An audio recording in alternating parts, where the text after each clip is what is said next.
En la lección anterior explicamos el origen de la definición de los números naturales y planteamos dos cuestiones que respondemos aquí. La primera se refiere a los signos compuestos que representarían la cantidad descrita en lenguaje ordinario como 18, en los sistemas decimal, binario y heptal. En el sistema decimal describimos el desarrollo de la sucesión de uno en uno desde el 0 hasta el 17, que se escribe con el signo compuesto 1, 7, por lo que el 18 se escribirá cambiando el dígito de la derecha con el siguiente al 7, que es el 8, con que el logaritmo compuesto del natural decimal 18 será 1, 8. En el sistema binario también desarrollamos los signos compuestos hasta la cantidad de 17 elementos, cuyo logaritmo es 1, 0, 0, 0, 1.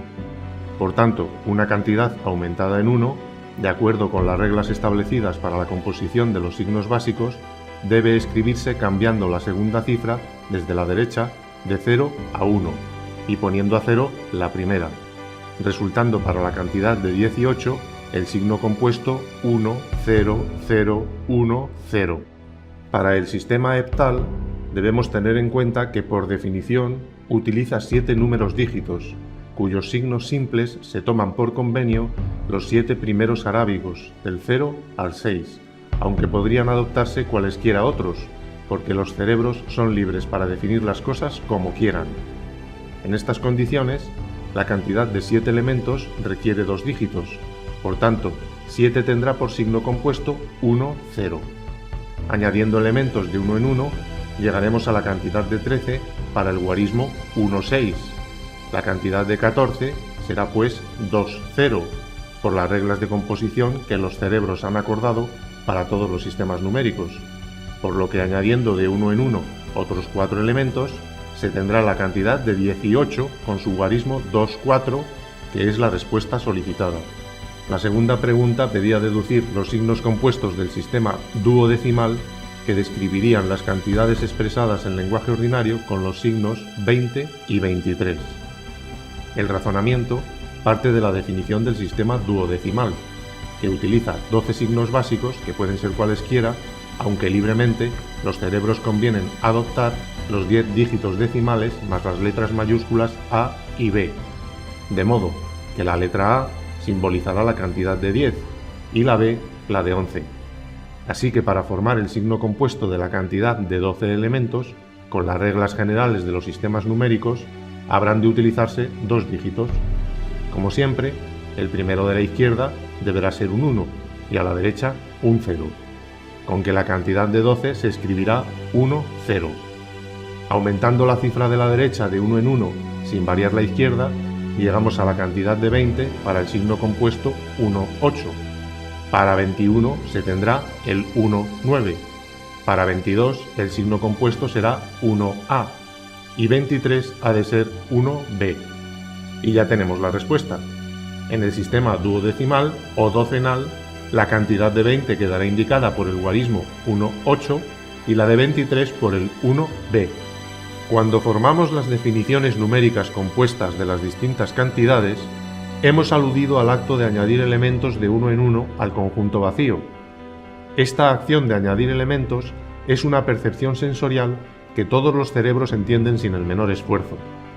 Pues bien, si en vez de pensar en los conjuntos y elementos utilizados, se pone la atención en los signos, dicha acción se podría indicar con un nuevo signo arbitrario entre los números antes definidos. Por ejemplo, pensemos ya solo en el sistema decimal.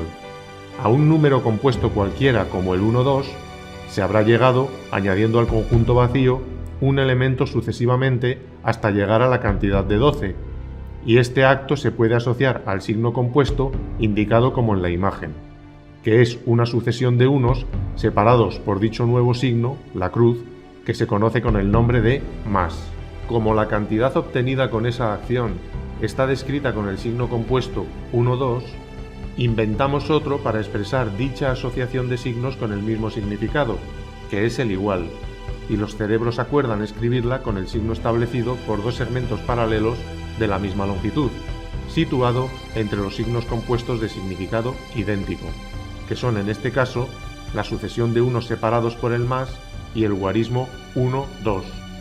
Hay que observar en lo anterior que los cerebros no están haciendo otra cosa que operar con definiciones de manera acordada entre todos.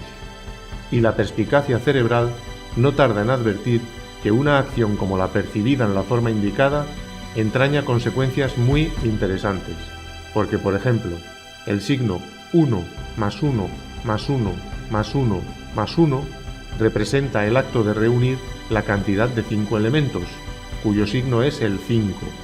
El resto de los unos, 1 más 1 más 1 más 1 más 1 más 1 más 1, representa el acto de reunir la cantidad de 7 elementos, por lo que resulta que la cantidad de 12 puede obtenerse de reunir las cantidades de 5 elementos y de 7 elementos, lo que simbólicamente se puede escribir 5 más 7 igual 12. Se observa además que la misma cantidad de 12 se podría obtener de diversas formas, aunando de la misma manera las cantidades de 4 y 8, o de 3 y 9, o de 2 y 10, o de 6 y 6, entre otras, que se podrían escribir respectivamente como en la imagen. De este modo, en vez de manejar cantidades de elementos y conjuntos, se acaba de inventar una operación abstracta con signos numéricos que se denomina adición. Y del procedimiento descrito surgen las reglas de esta operación con signos numéricos. Así se construyen las tablas del 1, del 2, del 3 y de cualquier otro número, cuya descripción se resume en esta secuencia. Nada le impide al cerebro representar un número cualquiera sin especificar con un signo genérico mediante una letra como la S y un subíndice numérico. Así se podría escribir una adición cualquiera de dos números con la simbología S minúscula sub 1 más S minúscula sub 2 igual a S mayúscula. Por definición, a S sub 1 y S sub 2 se les denomina sumandos y a S suma, que son los elementos de la adición. Observando el desarrollo con unos de cualquier suma, hemos deducido que da igual cómo aunemos los diversos unos para obtener una determinada suma, porque la cantidad de elementos percibida por todos parece siempre igual. De la misma manera que cuando se reúnen diversos conjuntos con elementos distintos, la cantidad total no depende del orden en que se junten. En particular, cuando se formen dos sumandos, la cantidad de unos totales que resultarán al escribirlos en un orden será la misma que al escribirlos en el orden inverso, y a esta cualidad por definición se le da el nombre de propiedad conmutativa de la adición, con la que todos los cerebros están de acuerdo y que con la simbología abstracta establecida se puede escribir como en la figura. Por otra parte, cuando tengamos tres o más números sumandos, cada uno de ellos indicará una cierta cantidad de unos como símbolo de un elemento en la forma desarrollada de cada número mediante la adición de unos, y al juntarlos todos, la forma en que se asocian los unos no cambiará la cantidad total de ellos una vez agrupados, y esta cualidad percibida al observar el acto de reunir elementos, cuando se refiere a la simbología de la operación de sumar, se denomina por definición propiedad asociativa de la adición, que nace de la percepción sensorial de todos los cerebros de que la cantidad de elementos total resultante de juntar una serie de elementos es siempre la misma e independiente de la forma en que se unen para formar conjuntos diversos antes de juntarlos todos. Inventando signos específicos para describir la asociación abstracta de sumandos, que son los paréntesis y los corchetes, se puede simbolizar el fenómeno como se hace en el ejemplo de esta figura. Y en abstracto, la propiedad asociativa se puede simbolizar como se indica en esta otra imagen. De la misma manera que la adición consiste en añadir a un número que indica una cierta cantidad de unos otra reflejada por otro número, es fácil imaginar la operación contraria, es decir, dado un número que represente a una cantidad de unos, separar de él una cantidad menor de ellos y ver los unos que quedan. Esta operación se denomina resta o sustracción y se simboliza con el conocido signo del guión. En el ejemplo de la imagen, si de la cantidad de 12 unos se separan 5 de ellos, el residuo que permanece es un conjunto con una cantidad de 7 unos, porque, de acuerdo con la percepción común del fenómeno, este residuo ha de ser tal que si vuelve a juntarse con los 5 unos restados, han de resultar 12 unos, y esa cantidad es precisamente la simbolizada con el número 7. Si bien sumar es encontrar el número s que sea la adición de los sumandos dados s1 y s2, el cerebro se pregunta inmediatamente por el caso en que se tenga la suma s y uno de los sumandos, por ejemplo s1, y que se pretenda hallar el otro, s2. Pues bien, a s2 se le denomina resta, y ha de ser tal que s1 más s2 sea igual a s. Esta definición es más formal que la de los unos, y es consecuencia de la definición de adición, por lo que la sustracción se puede considerar una operación derivada de la suma y se simboliza con la forma s menos s1 igual s2. La relación entre adición y sustracción evidencia por qué cuando en una expresión aritmética un término cambia de miembro, es decir, cuando cambia de un lado a otro del signo igual, cambia de signo más a menos o de menos a más, tal como se advierte al escribir la definición de resta en la forma abstracta de la imagen. Con ello se observa que la aritmética es un sistema simbólico que manifiesta ciertas reglas de composición entre sus elementos de acuerdo con las definiciones formuladas.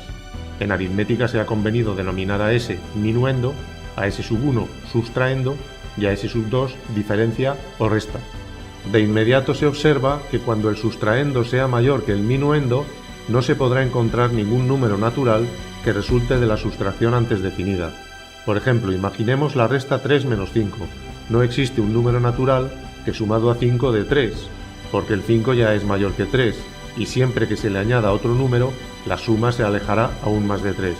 Por tanto, la sustracción de números naturales solo es posible cuando el minuendo sea mayor o igual que el sustraendo, por lo que si deseamos que no se produzcan estos vacíos, hay que desarrollar una sustracción que pueda calcularse siempre, como ocurre con la adición, y deberemos ampliar el campo de los números naturales para que así sea.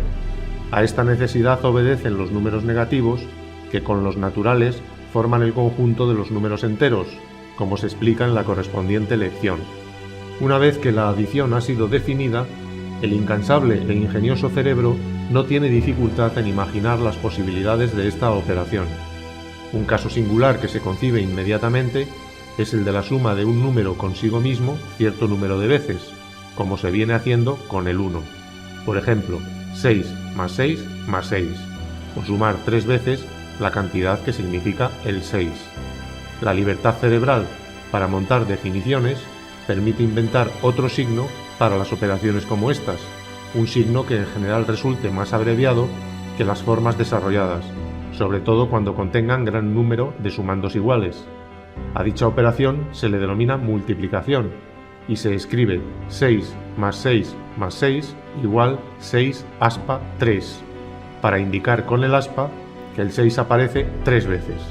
El 6 se dice que es el multiplicando y el 3 el multiplicador, y esta es la definición del invento de la multiplicación, que en términos más formales y abstractos se puede enunciar así.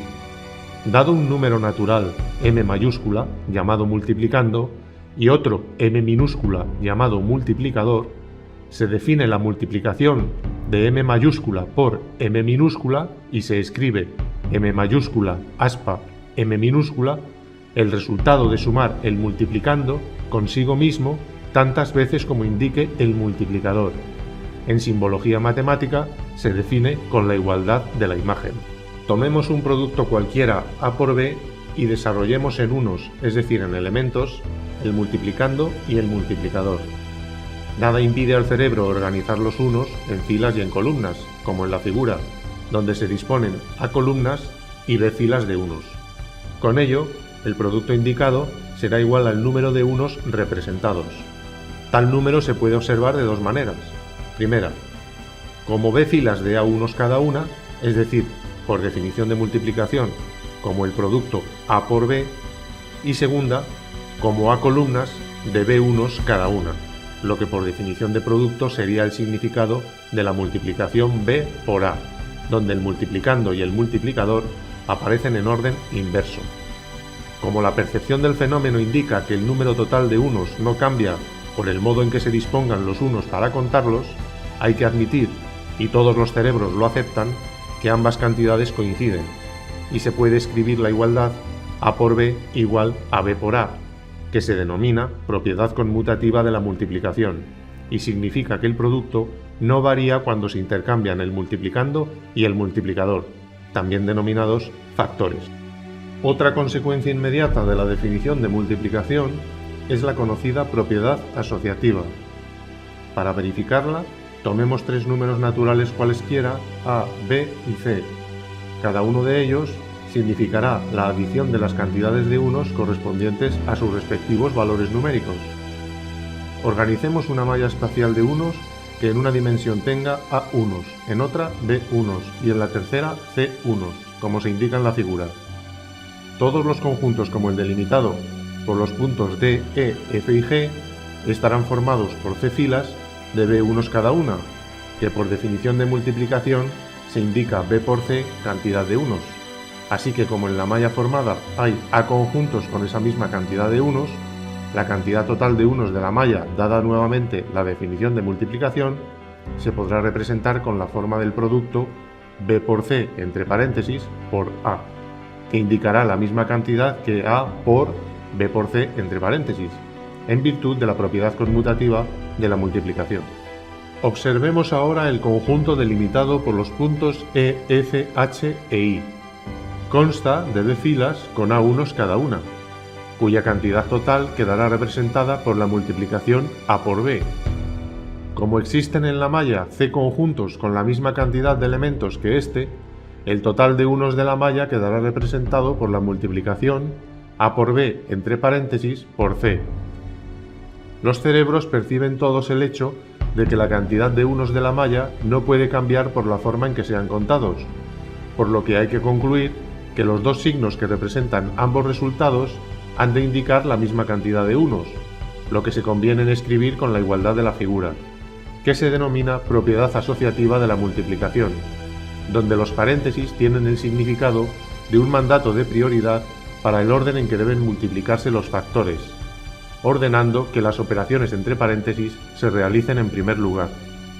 Otra curiosidad que llama la atención de la inteligencia es la singularidad de los números 0 y 1 respecto de la adición y de la multiplicación. Observemos estos dos entes. El 0 representa el vacío de elementos, así que reunir el conjunto vacío con cualquier otro conjunto debe dar el mismo conjunto. Por tanto, en términos de cantidades de elementos o números naturales, la adición del 0 con cualquier número n debe dar como resultado el mismo número n, observación que se puede describir con la expresión simbólica n más 0 igual n o 0 más n igual n, manteniéndose como debe ser la propiedad conmutativa. Por eso, en álgebra, al 0 se le denomina elemento neutro de la adición. ¿Qué decir del 1 para la multiplicación? El significado de un producto como n por 1, siendo n cualquier número natural, por definición de multiplicación, ha de indicar la cantidad resultante de sumar n una sola vez, es decir, n. Por tanto, en simbología aritmética se escribirá este resultado n por 1 igual n. Veamos el producto simétrico, 1 por n. Por definición de producto, ha de ser la cantidad resultante de sumar 1 n veces. ¿Y cuánto es esto? Pues n. Así que también es 1 por n igual n. De modo que la multiplicación por 1 de cualquier número natural tiene por producto el mismo número y respeta la propiedad conmutativa, como no podría ser de otro modo porque ya está demostrada tal propiedad para cualquier número. Con este fundamento, el 1 se denomina elemento neutro de la multiplicación y también elemento unidad. Observando la definición de multiplicación, tenemos un multiplicando, un multiplicador y como resultado un producto. La multiplicación consiste en, dados el multiplicando y el multiplicador, hallar el producto. Así, por ejemplo, dada la expresión 3 por 6, la multiplicación consiste por definición en sumar 6 veces 3 o por la propiedad conmutativa en sumar 3 veces 6, que en ambos casos es 18. Pero ¿qué pasa si los números dados fuesen 18 y 3 o 18 y 6 y quisiéramos encontrar el factor que falte? La arbitrariedad del cerebro para crear definiciones le lleva con facilidad a inventar otra operación que exprese estos casos, y así llega a la denominada división, cuyo concepto brota con naturalidad a partir de la multiplicación de la siguiente manera. Dados dos números naturales llamados dividendo y divisor, se llama cociente al número tal que multiplicado por el divisor dé el dividendo. Se simboliza intercalando entre dividendo y divisor dos puntos o una barra, de modo que se puede considerar que la división sea una operación derivada de la multiplicación y esta a su vez lo es de la adición. No se tarda mucho en advertir que esta operación no siempre es posible entre dos números naturales. Por ejemplo, tomemos por dividendo el 18 y por divisor el 5. El cociente habría de ser aquel número natural tal que multiplicado por 5 diera por producto el 18. ¿Existe ese número natural? Obviamente no, porque 3 por 5 son 15 y 4 por 5 son 20, con que cualquier natural menor que 3 o mayor que 4 daría un producto por 5 que se alejaría aún más de 18, y entre 3 y 4 no hay ningún otro número natural, lo que significa que la división de 18 entre 5 no tiene solución en el ámbito de los números naturales, al contrario que la adición y la multiplicación, que siempre se muestran posibles. Y cosas como esta sugieren al cerebro que debe ampliar el campo de los números naturales para que estos vacíos queden resueltos, como aquí simplemente insinuamos, explicándolo en la lección correspondiente a los números racionales. Así como la multiplicación nace del caso singular de adición, en que un mismo número natural se sume a sí mismo cierta cantidad de veces, es imaginable el caso en que en vez de sumarse se multiplique. La operación que multiplica un mismo número cierta cantidad de veces se denomina potenciación y se escribe con un superíndice que se llama exponente, para indicar la cantidad de factores que en la multiplicación aparece el mismo número base. De aquí surge la definición de potenciación tal como se hace a continuación. Dado un número b cualquiera, llamado base, y otro n o exponente, se llama potencia n de b al número p tal que resulta de la multiplicación de b consigo mismo tantas veces como indica n. Se expresa analíticamente con el signo compuesto b elevado a n igual p. Definida la potenciación, el cerebro siempre despierto advierte inmediatamente sus posibilidades. La primera es la propia potenciación, es decir, hallar la potencia p cuando se conocen la base b y el exponente n. La segunda es imaginar que se conozcan el exponente n y la potencia p, pretendiendo encontrar la base b que satisfaga la potencia. Y la tercera es encontrar el exponente n supuestamente desconocido a partir de dos números dados que sean la base b y la potencia p.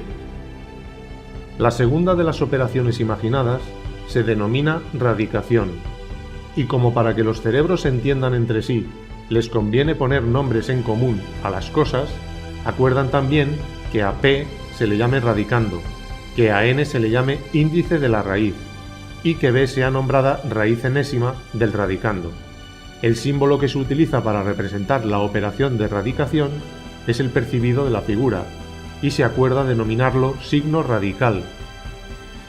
La tercera de las operaciones que brotan de la potenciación es la conocida por logaritmación. Se trata de hallar el exponente n cuando sean conocidas la base b y la potencia p. La definición emana espontáneamente y se indica con la expresión n es el logaritmo base b de p, acordándose para su escritura el signo de la figura. Veamos un ejemplo. Tomemos una potencia, 3 elevado a 4, que es igual a 3 por 3 por 3 por 3 4 veces, es decir, 81. Por definición, diremos que 81 es la potencia 4 de 3.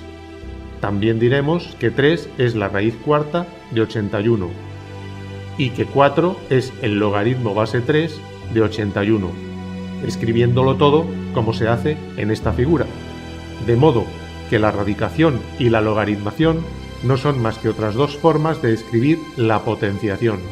Sin embargo, hay casos en los que la radicación y la logaritmación no tienen solución en el campo de los naturales, como sucedía también con la sustracción y la división.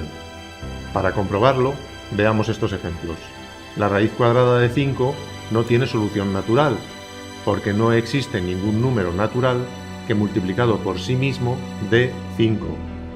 A su vez, el logaritmo base 2 de 5 también es imposible, porque no existe ningún número natural tal que 2 elevado a ese número dé 5.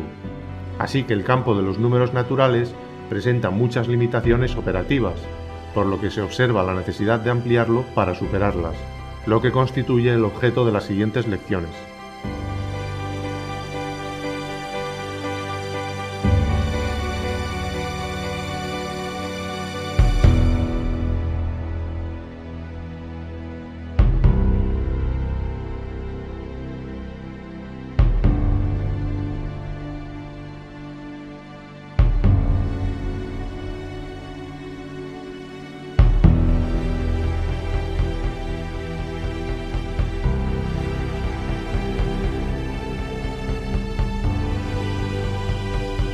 Inauguramos aquí la sección de menciones especiales de reconocimiento hacia los suscriptores. La idea fue inspirada por nuestro amigo El Tato Patato. Cumplimos tu petición de mención y te agradecemos la sugerencia. Esperamos que perseveres y que despiertes tu inteligencia para que formes parte de los que harán de este mundo un lugar mucho mejor para todos. Un cordial saludo y nuestros mejores deseos.